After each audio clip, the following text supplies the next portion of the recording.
Hello મિત્રો, કેમ છો?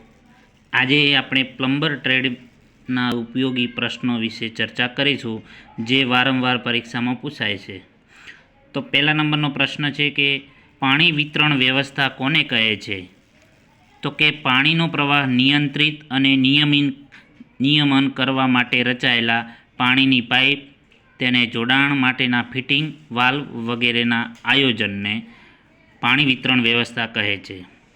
બીજા નંબરનો પ્રશ્ન કે કપલિંગનો ઉપયોગ જણાવો. તો કે બે સમાન વ્યાસની પાઇપોને જોડવા માટે કપલિંગનો ઉપયોગ થાય છે. ત્રીજા નંબરનો પ્રશ્ન છે કે રેડ્યુસરનો ઉપયોગ જણાવો. તો કે અલગ અલગ વ્યાસની પાઇપોને જોડવા માટે રેડ્યુસરનો ઉપયોગ થાય છે. ચોથા નંબરનો પ્રશ્ન છે કે એન્ડ કેપનો ઉપયોગ જણાવો. તો એન્ડ કેપનો ઉપયોગ પાઇપના ખુલ્લા છેડાને બંધ કરવા માટે થાય છે. પાંચમા નંબરનો પ્રશ્ન મિત્ર કે પીવીસીનું પૂરું નામ જણાવો. તો પીવીસીનું પૂરું નામ છે પોલી વિનાઇલ ક્લોરાઇડ.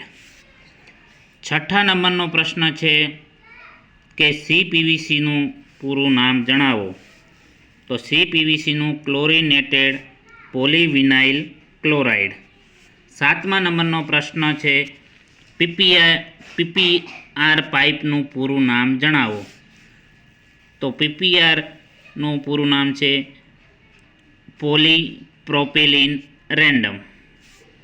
આઠમા નંબરનો પ્રશ્ન છે યુપીવીસી પાઇપનું પૂરું નામ જણાવો.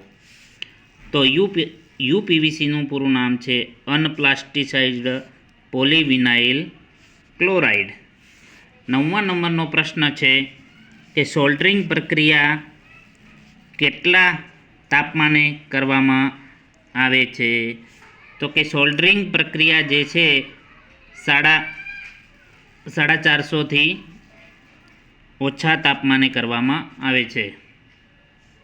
દસમા નંબરનો પ્રશ્ન છે બ્રેજિંગ પ્રક્રિયા કેટલા તાપમાને કરવામાં આવે છે? તો બ્રેજિંગ જે પ્રક્રિયા છે એ 450થી વધુ તાપમાને. બરાબર. તો મિત્રો, આ મોસ્ટ આઈએમપી પ્રશ્ન છે.